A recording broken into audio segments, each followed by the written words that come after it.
Hello दोस्तों, मैं श्रीकांत और इस लेक्चर में देखेंगे बेसिक कंसेप्ट का इनकम टैक्स एक्ट 1961। ये इनकम टैक्स एक्ट है क्या 1961 और इसमें क्या क्या कवर होते हैं। ठीक है, the levy of income tax in India is govern by the income tax act 1961। मतलब क्या बोल रहे हैं, जो टैक्स लगाया जाता है, जो इनकम टैक्स लगाया जाता है इन इंडिया में, वो गवर्न कौन करता है। गवर्न का मतलब उसका वो किसके थ्रू, मतलब उसको कौन पावर दिया, क्या पावर, कौन पावर दिया है। ठीक है, इनकम टैक्स एक्ट 1961। ठीक है, एक्ट जो है उसने इसको गवर्न करता है, किसको, लेवी ऑफ इनकम टैक्स। ठीक है, in this book we shall briefly refer to this as the act.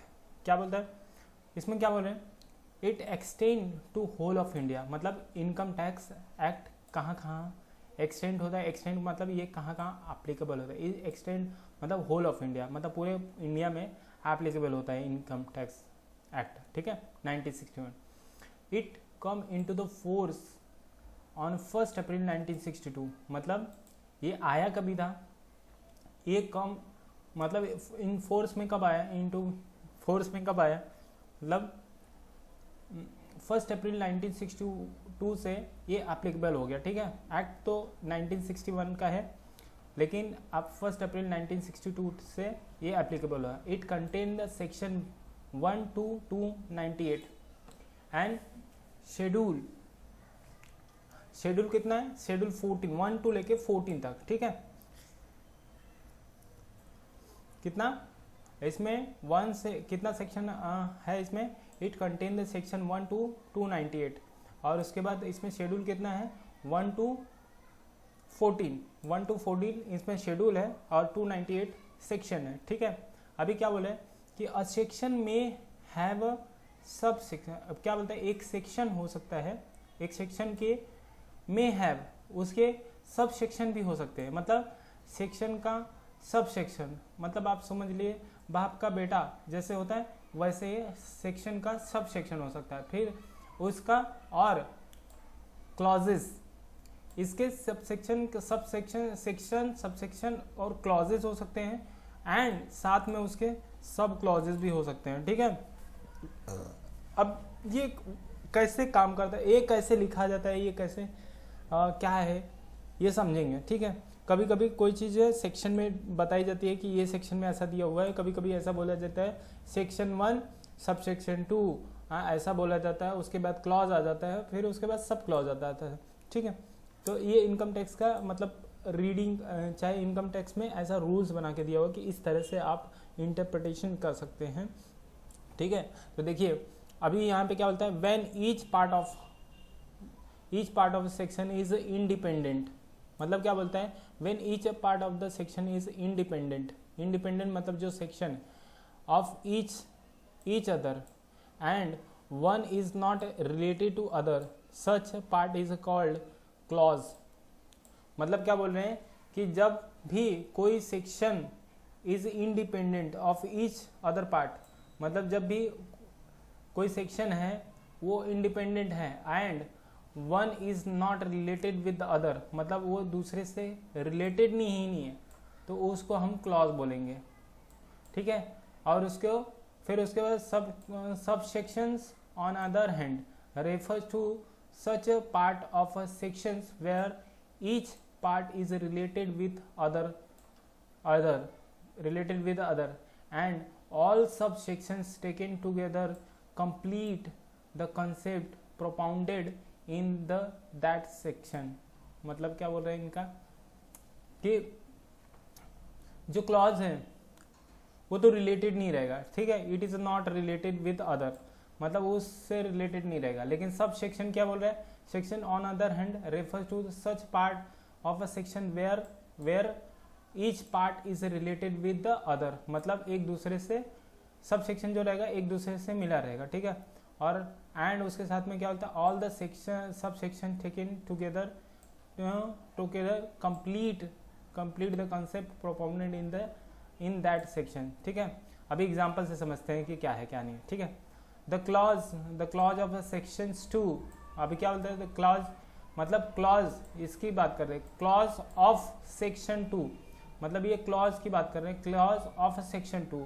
हाँ, जो मैं आपको पहले बता दिया कि सेक्शन होता है उसका सब सेक्शन होता है, उसका क्लॉज होता है, ठीक है। तो अभी ये क्या बोलता है, क्लॉज का सेक्शन का क्लॉज डिफाइन क्या करता है, define the meaning of a term use in the income tax act 1961। अभी क्या बोलते हैं, क्लॉज 1A, क्लॉज 1A क्या डिफाइन करता है, एग्रीकल्चर्स इनकम, ठीक है। क्लॉज ए क्या डिफाइन, A1 क्या डिफाइन करता है, agriculture. Clause 1B define the amalgamations and so on, ठीक है। फिर each one of them is independent of other clause of the same section, मतलब ये सब इंडिपेंडेंट है सेम सेक्शन के। Each one of them is independent, मतलब ये जो क्लॉज है ये इंडिपेंडेंट है, ये जो क्लॉज है ये इंडिपेंडेंट है, ठीक है। ये दोनों, ये सब इंडिपेंडेंट है। इंडिपेंडेंट मतलब खुद अकेले एक दूसरे पे निर्भर नहीं है, आप ऐसा समझ लीजिए, ठीक है। इंडिपेंडेंट है, ठीक है। और उसके बाद लाइकवाइज वैसे ही क्लॉज ऑफ सेक्शन 10, अभी क्या बोलता है, clause of section 10 contain the exemption, मतलब उसमें सेक्शन 10 में एग्जेम्पशन है ना, एग्जेम्पशन है किससे related, in respect to certain income, कुछ इनकम से रिलेटेड एग्जेम्पशन है जिसके ऊपर टैक्स नहीं लगता। लाइक क्लॉज 1, अभी क्लॉज 1 क्या है, क्लॉज 1 क्या बोलता है, provide for the exemption of agriculture income. And साथ में क्या बोल रहे हैं, क्लॉज 2 क्या है, clause 2 provide for exemptions of share income of member of Hindu undivided family and so on. मतलब आप समझ पा रहे हो,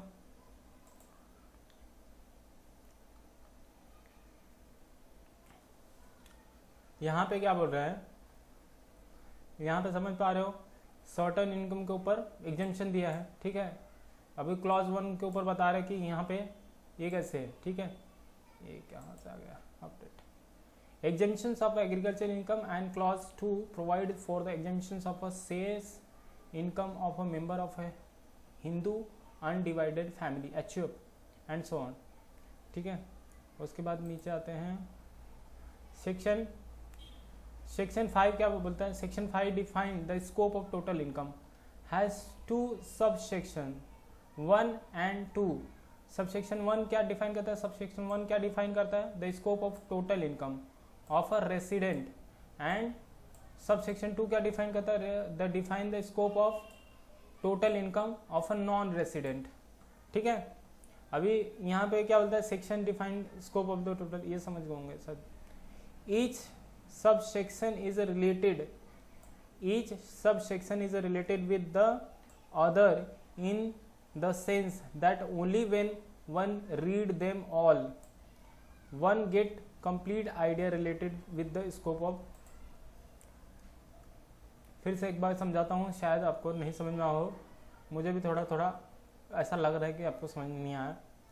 सेक्शन 5 क्या बोलता है, सेक्शन 5 डिफाइन क्या करता है, टोटल इनकम को, ठीक है। Total income has 2 section, sub section 1 and 2। तो सब सेक्शन 1 क्या डिफाइन करता है, scope of total income of resident. And sub section 2 क्या डिफाइन करता है, scope of total income of non resident, ठीक है। अब each sub section is related with the other in the sense that only one read them all, मतलब इसका मतलब ये हो गया कि ये दोनों एक दूसरे से, ये जो क्लॉज है एक दूसरे से इंडिपेंडेंट है, दोनों ये इंडिपेंडेंट का ही एग्जांपल चल रहा है, ठीक है। फिर उसके बाद क्या बोलता है, अ सेक्शन में also have a proviso and explanation, मतलब क्या हो रहा है कि कोई भी एक सेक्शन हो सकता है, उसके प्रोविजो हो सकते हैं, एक्सप्लेनेशन भी हो सकते हैं, ठीक है। क्या बोलता है, the proviso to a section subsection clause spell out the exception, मतलब क्या बोलता है, जब कहीं भी प्रोविजो लिखा हो, हाँ, टू द सेक्शन, मतलब कोई भी सेक्शन के आगे ऐसा लिखा हो आगे जाके कि प्रोविजो और एक्सप्लेनेशन, तो इसका मतलब है वो एक्सेप्शन है और कंडीशन है कि मतलब ऐसा होगा तो या एक्सेप्शन लिखा हुआ है, इसका मतलब ये है कि इसको छोड़ के ऐसा बोल सकते हैं।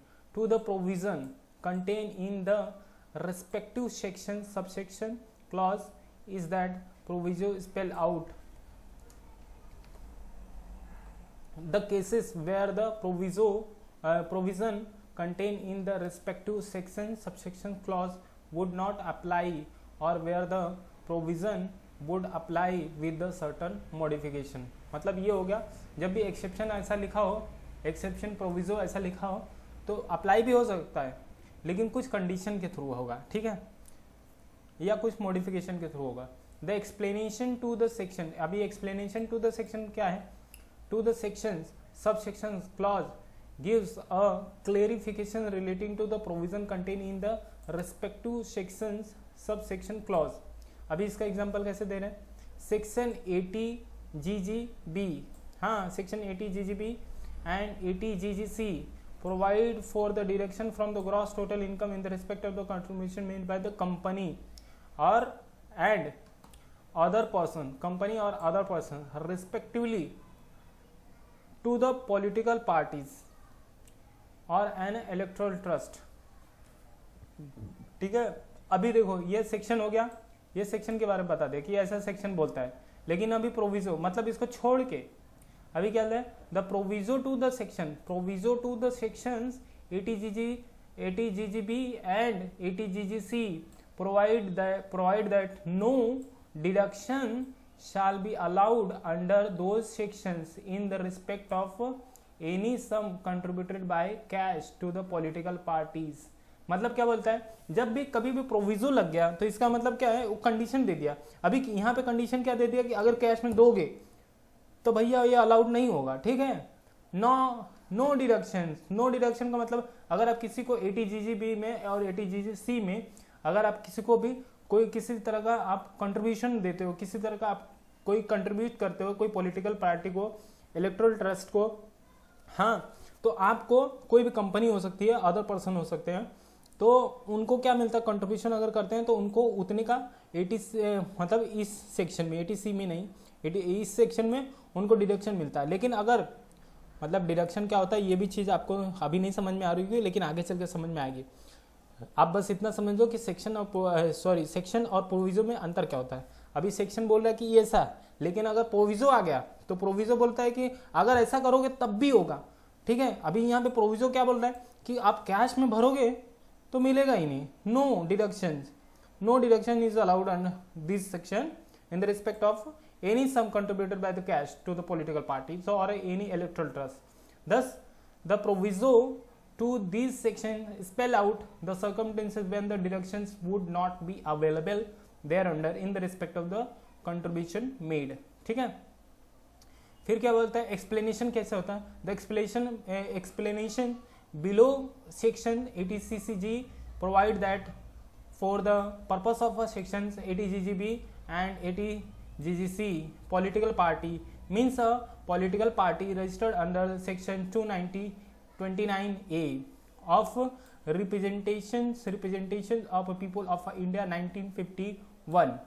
अब ये एक्ट है, क्या बोलते हैं, एक्सप्लेनेशन किसको कर रहा है, एक्सप्लेन 80 GGC को, इसके पॉलिटिकल पार्टी को एक्सप्लेन कर रहा है कि क्या है। Thus the explanation clarify that political party has to be a registered political party।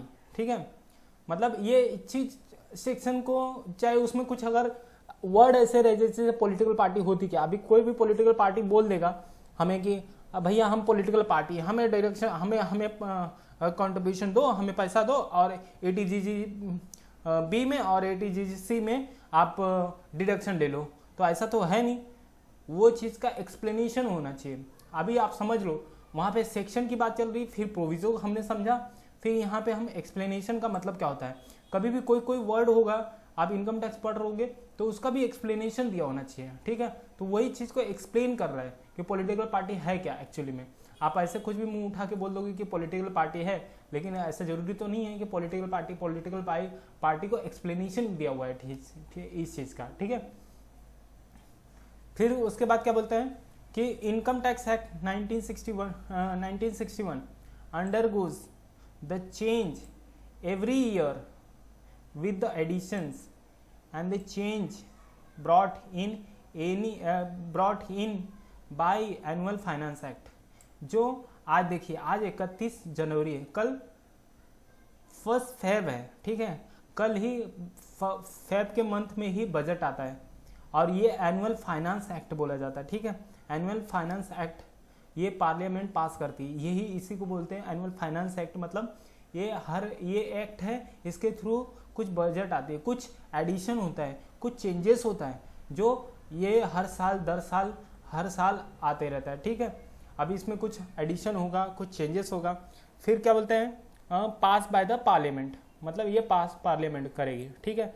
अभी आज 31 तारीख है, कल आज 31 जनवरी 2021 इस दिन लेक्चर रिकॉर्ड कर रहा हूँ और कल देखिए, कल बजट आएगा, जिसकी बात आज इस लेक्चर में कर रहे हैं, ठीक है। Some time the legislative amendment are made for amending the provision of income tax. मतलब क्या बोलते हैं कि कभी कभी ऐसा हो सकता है, legislative amendment are made for the amending the provision of income tax act 1961 through the legislations like the taxation law amendment act 2019। मतलब कभी कभी ऐसा लेजिस्लेटिव अमेंडमेंट करा देते हैं, ठीक है। अब वो क्या होता है वो आगे चल के देखेंगे, ठीक है। और इनकम टैक्स एक्ट अब ये दूसरे वीडियो में देखेंगे। अभी छोटा छोटा वीडियो बनाएंगे खाली एक एक कंसेप्ट को।